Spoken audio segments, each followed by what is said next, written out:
Bueno, dando continuidad a nuestro ciclo de conferencias, vamos a iniciar con asegurar la correcta identificación del paciente en los procesos asistenciales como un paquete instruccional derivado de la guía técnica Buenas prácticas para la seguridad del paciente en la atención de salud a cargo de la docente Miriam García Gómez. Sabemos que la identificación del paciente le permite al equipo de salud tener la certeza de la identidad de la persona durante el proceso de atención. Para el prestador de salud es necesario hacer la verificación cruzada a una persona determinada, en este caso el paciente, a través de dos mecanismos como mínimo, verbal y a través del brazalete. Esos brazaletes de identificación, como las pulseras, nos pueden permitir identificar, control, llevar seguridad o control de acceso. Estos brazaletes se pueden elaborar en diferentes o los podemos encontrar en diferentes materiales y el control es rápido al ingreso del paciente para su identificación. Los factores contributivos ya manejamos estos elementos, ya sabemos que es paciente, tarea, tecnología, individuo, equipo de trabajo, ambiente, organización y gerencia y contexto institucional. Cada uno de estos elementos o factores contributivos van a derivar en algún tipo de acción que en un momento dado pueden convertirse en una acción o una falla, ¿sí? Que te puede terminar en un evento adverso. Sabemos que este paquete instruccional, al igual que los demás, tiene un objetivo general y unos objetivos específicos.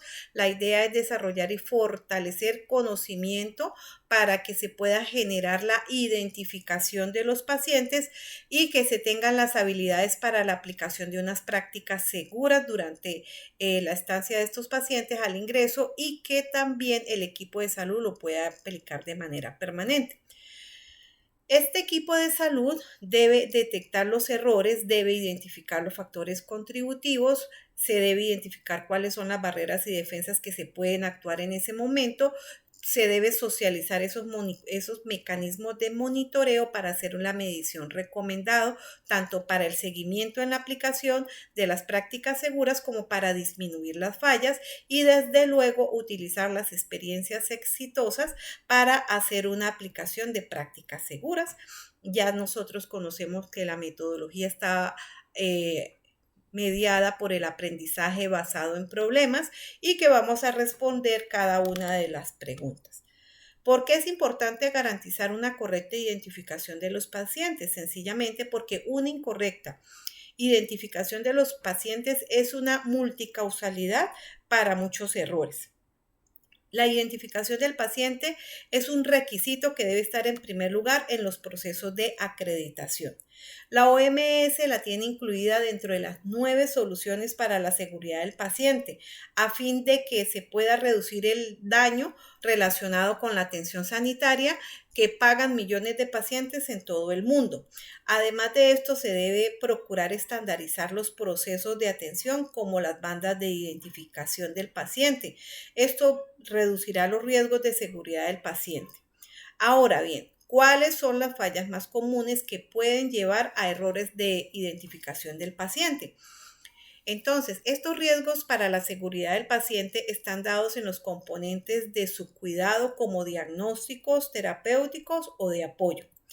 La falla o ausencia de identificación en algunas urgencias vitales, el traslado de pacientes con inadecuado proceso de identificación es otra de las fallas, manillas con información incorrecta, similitud de nombres y datos inexactos o traslados del paciente con un inadecuado proceso de identificación. La otra falla puede ser inexistencia de protocolos estandarizados que ocasionan errores en la persona equivocada o procedimientos de lugar equivocados como errores de medicación, errores de transfusión o en las pruebas de diagnóstico. La institución debe crear un sistema de identificación del paciente, donde deben participar todos los miembros del equipo de salud y debe ser un proceso transversal. ¿Cómo se puede implementar esas prácticas seguras para evitar errores en la identificación? Bueno, en primer lugar, se debe asegurar que las organizaciones de atención sanitaria cuenten con sistemas implementados en énfasis de la responsabilidad principal de los trabajadores. Siempre hemos hablado de que a los trabajadores se les debe sensibilizar para que desde la convicción puedan actuar de manera responsable. Manejo de dos identificadores por lo menos. Se deben estandarizar los procesos para la identificación del paciente, llevando protocolos claros para esa identificación. Se debe involucrar a los pacientes, se debe hacer etiquetado de los recipientes, se deben llevar controles y revisiones para evitar la multiplicación automática de un error en el caso del ingreso al sistema. También en un segundo lugar tenemos capacitar sobre procedimientos y control, verificación de la identidad del paciente. Se debe hacer orientación y desarrollo al profesional o al funcionario de manera permanente. También se debe, en tercer lugar, educar a los pacientes sobre la importancia y la relevancia de la correcta identificación de los pacientes y hacerlo de una manera positiva, respetando su interés y también la privacidad. Ya las metas de aprendizaje las hemos hablado en los diferentes paquetes instruccionales. Sabemos que se mantienen en cada una de estas guías de prácticas de seguridad del paciente. Ahora bien, cuando llegamos a este punto que es el análisis de causas de las fallas en la atención, estamos orientados a través del Protocolo de Londres. En este caso vamos a encontrar 6 fallas, las cuales vamos a desagregar y vamos a trabajar solamente una de manera explicativa. Las demás serán trabajo independiente para los participantes. Entonces, nuestra primera falla en este caso es falla de identificación al ingreso del paciente. La otra falla o acción insegura es procesos de captura de datos incompletos, de mala calidad o equivocados. La tercera falla obedece a una identificación de los pacientes por medio de datos que son diferentes a los personales. Ejemplo, el número de la habitación, enfermedad u otros que no corresponden con el nombre del usuario. Ausencia de manillas de identificación. Traslado y movimientos del paciente sin brazalete o adecuado proceso de identificación. El otro es falla de la identificación al ingreso del paciente en una urgencia vital.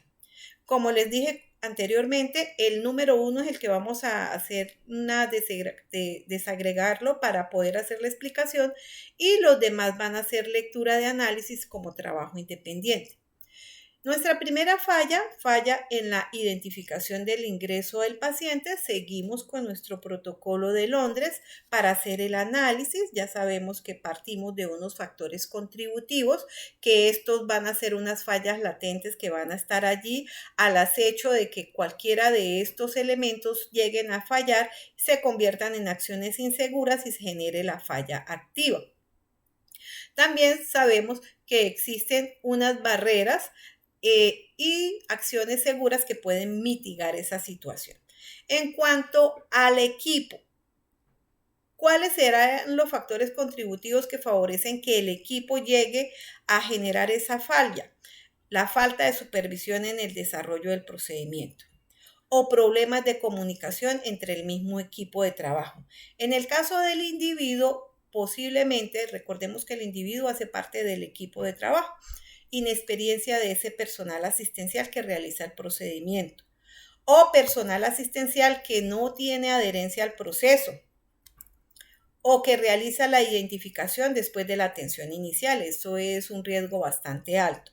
El otro es error en el registro del ingreso del paciente con identificación incompleta, con errores que no verifica con el usuario la exactitud de los datos. En el caso del ambiente, entonces puede que exista un exceso de pacientes asignados generando una sobrecarga laboral. En cuanto a tarea y tecnología, puede que exista una no socialización de procesos o desactualización de los mismos. falta de equipos necesarios para la recolección de los datos del paciente, el no contar con las manillas o los elementos técnicos necesarios como brazaletes en el lugar de la resección del paciente.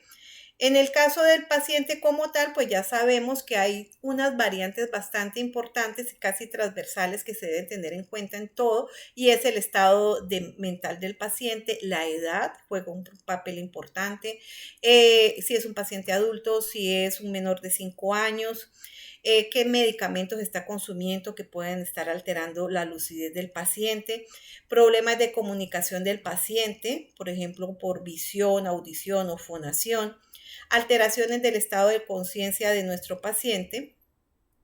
Bien, ahora revisemos cuáles son las barreras y defensas.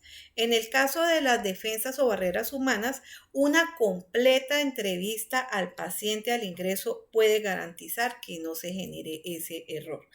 Informar al paciente de la importancia de exigir su correcta identificación en todos los procesos asistenciales. Es importante sensibilizar al paciente para que él sepa que le van a estar preguntando a lo largo del proceso, se le va a estar preguntando sus datos para verificar en cada uno de esos pasos. Realizar la identificación a través de las manillas y registrar los datos en la historia clínica y demás formatos necesarios para la atención del paciente. Desde el punto de vista administrativo, entonces, cuando ya tenemos unos formatos de historia clínica con datos personales necesarios e indispensables para la adecuada identificación. Desde el punto de vista tecnológico, cuando existen esas herramientas que permiten la adecuada identificación de nuestro usuario y las físicas que se traducen en esos brazaletes o manillas de identificación. Recuerde que las 5 fallas o acciones inseguras que faltan por analizar será de parte de trabajo independiente por cada participante. En cuanto al seguimiento y monitorización, ya sabemos que debemos revisar el documento, monitorizar aspectos claves de la seguridad del paciente. ¿Cuáles son los indicadores que vamos a encontrar en este tipo de fallas? En este paquete, entonces vamos a revisar proporción de pacientes identificados correctamente. Vamos a manejar un factor porcentual, es decir, que nuestro indicador nos quedará número de pacientes identificados con mínimo 2 datos personales en el brazalete sobre total de pacientes identificados con brazalete. Este resultado se multiplica por el factor, que en este caso es 100. Los demás tenemos, por ejemplo, porcentaje de incidentes o eventos adversos asociados a las fallas en la identificación del paciente. Entonces encontramos que nuestro indicador se puede transcribir como número de incidentes o eventos adversos asociados a fallas en la identificación del paciente sobre un total de eventos adversos presentados en un periodo multiplicado por 100. El otro indicador que ya está montado como se debe redactar, es el porcentaje de incidentes o eventos adversos relacionados con la identificación redundante. Muy bien, entonces, para favorecer la apropiación de esta guía, debemos revisar en la página 52 del documento los casos y situaciones reales que allí se presentan para hacer una atención, una lectura precisa y que se den las respuestas que allí nos hacen las preguntas. Les comparto los referentes y les agradezco por su atención.